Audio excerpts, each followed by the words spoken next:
Assalamualaikum warahmatullahi wabarakatuh. Perkenalkan, nama saya Naimatul Jannah, NIM 202101010005. Kembali lagi di teori belajar dan pembelajaran. Kali ini kita akan membahas tentang kesulitan belajar dan faktor-faktor yang mempengaruhi dalam belajar. Yuk simak video selanjutnya. Kesulitan belajar. Menurut Daliono, kesulitan belajar adalah suatu keadaan yang menyebabkan siswa tidak dapat belajar sebagaimana mestinya. Sedangkan menurut Sabri, kesulitan belajar yaitu kesukaran siswa dalam menerima atau menyerap pelajaran di sekolah. Abin Syamsuddin M. mengemukakan kesulitan belajar yaitu yang pertama, kasus kesulitan dengan latar belakang kurangnya motivasi dan minat belajar. Yang kedua, kasus kesulitan yang berlatar belakang sikap negatif. Yang ketiga, kasus kesulitan dengan latar belakang kebiasaan belajar yang salah. Yang keempat, kasus kesulitan dengan latar belakang ketidakserasian antara kondisi objektif keragaman pribadinya dengan kondisi objektif instrumental impuls dan lingkungannya.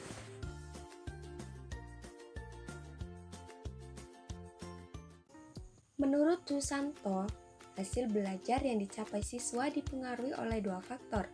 Yang pertama, faktor internal, dan yang kedua, faktor eksternal. Faktor internal adalah faktor yang ada dalam diri siswa sendiri. Faktor tersebut yaitu faktor fisiologis dan faktor psikologis. Yang pertama yang kita bahas, faktor fisiologis. Faktor fisiologis adalah faktor jasmani bawaan yang ada pada diri siswa yang berkaitan dengan kondisi kesehatan dan fisik siswa. Faktor ini dapat mempengaruhi proses belajar siswa, dan hasil belajarnya akan berbeda dengan siswa yang mempunyai kondisi fisiologis yang baik. Contoh, seseorang yang memiliki riwayat penyakit keturunan dari orang tuanya, sehingga dalam belajar ia tidak bisa sampai kelelahan dan berpikir ekstra. Dalam hal ini bisa mengakibatkan terhambatnya belajar. Cara dalam penyelesaiannya yaitu sebagai orang tua harus selalu mensupport anaknya, di mana peran orang tua diperlukan saat anaknya berada dalam kondisi seperti ini. Bukan hanya orang tua tetapi lingkungan sekelilingnya seperti guru, teman, dan masyarakat. Selanjutnya, faktor psikologis.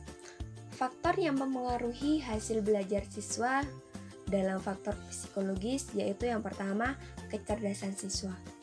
Menurut Hegener, kecerdasan yang ada di dalam diri siswa terbagi menjadi kecerdasan linguistik, spasial, matematik, kinetik dan jasmani, musikal, interpersonal, dan kecerdasan naturalis.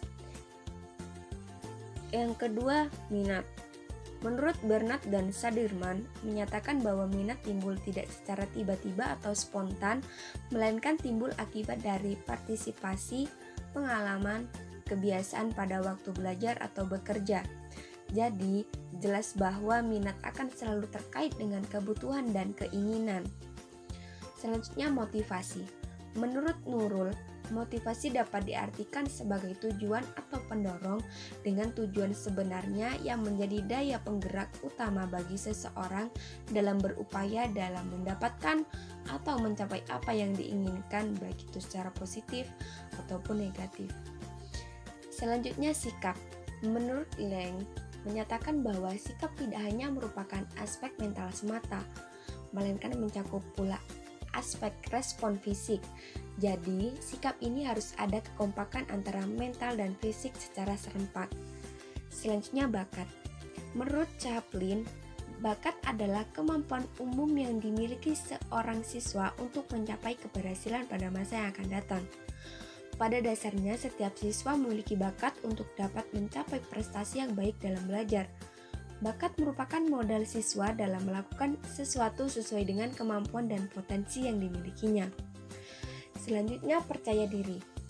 Percaya diri adalah suatu hal yang ada di dalam diri seseorang untuk melakukan apa yang dia kehendaki dengan baik. Percaya diri ini yang ada di dalam diri siswa akan membantunya dalam proses belajar, di mana ia dapat menggunakannya untuk mencari rasa ingin tahu, bersosialisasi dengan siswa lain, bertanya, dan mengungkapkan gagasan atau ide yang dimiliki. Contoh, Seorang peserta didik yang memiliki suatu bakat dalam bidang tertentu, pasti dia akan mengembangkan bakat tersebut, misalnya dalam bernyanyi. Peserta didik tersebut akan melatih bakatnya dan akan mengikuti sebuah kelas yang sesuai minat dan bakatnya tersebut.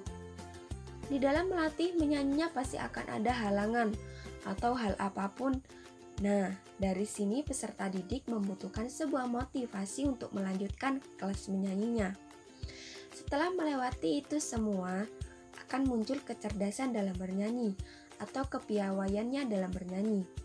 Dari sini akan muncul sikap positif yang akan membantu ia menuju kepercayaan diri dan meraih mimpi dan kesuksesan. Selanjutnya, faktor eksternal. Faktor eksternal adalah faktor yang mempengaruhi dari luar siswa. Yang pertama, faktor yang berasal dari orang tua. Faktor yang berasal dari orang tua ini utamanya adalah sebagai cara mendidik orang tua terhadap anaknya. Nah, faktor ini sangat berpengaruh dalam belajar anak, karena lingkungan sebelum sekolah yang pertama adalah keluarga. Contoh, orang tua pasti berharap kepada anaknya untuk menjadi orang yang sukses baik dunia maupun akhirat. Cara mendidik orang tua pun berbeda-beda. Untuk mendukung kesuksesan tersebut, orang tua bisa menaruh anaknya di sekolah yang menyeimbangkan agama dan dunia, seperti di pondok pesantren salaf maupun modern, sekolah MAN, dan sekolah berbasis agama lainnya. Selanjutnya, faktor yang berasal dari sekolah. Faktor yang berasal dari sekolah bisa berasal dari guru, mata pelajaran yang ditempuh, dan metode yang diterapkan. Faktor guru banyak menjadi penyebab kegagalan dalam belajar anak, yaitu menyangkut kepribadian guru dan kemampuan mengajarnya. Sistem belajar yang kondusif atau penyajian belajar yang diberikan oleh guru akan sangat berpengaruh dalam proses belajar. Jika disajikan dengan baik dan menarik, maka siswa akan lebih optimal dalam melaksanakan dan menerima proses belajar. Contoh, pada mata pelajaran fisika, guru yang mengajarkan mata pelajaran ini harus bisa melihat kemampuan dari masing-masing peserta didiknya. Karena jika hanya melihat dari satu sisi saja, maka akan berdampak pada siswa yang lain. Bukan hal itu saja, tetapi dalam pengajarannya pun harus diselingi dengan kekreatifan agar tidak terkesan jenuh dalam proses belajar. Karena dari bimbingan yang baik dalam proses belajar akan berdampak pada hasil belajar pada peserta didik. Faktor yang berasal dari masyarakat. Anak tidak lepas dari kehidupan masyarakat. Faktor dari masyarakat sendiri sangat kuat pengaruhnya terhadap pendidikan anak. Pengaruh masyarakat bahkan sulit dikendalikan. Mendukung atau tidak mendukung perkembangan anak, masyarakat juga ikut mempengaruhi. Selanjutnya, hasil belajar ditandai dengan adanya perubahan perilaku dalam proses belajar yang terjadi akibat dari interaksi dengan lingkungannya. Interaksi biasanya berlangsung secara sengaja.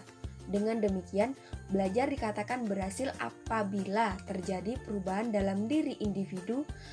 Sebaliknya, apabila tidak terjadi perubahan dalam diri individu, maka belajar tidak dikatakan berhasil. Contoh, sifat dan karakter anak memang berbeda-beda. Ada yang gampang berbaur dengan lingkungan, dan ada yang lebih tertutup atau introvert. Dari masyarakat kita bisa melihat dan membuat bagaimana anak itu menjadi lebih cakap baik dalam berbicara dan bijak dalam mengambil tindakan.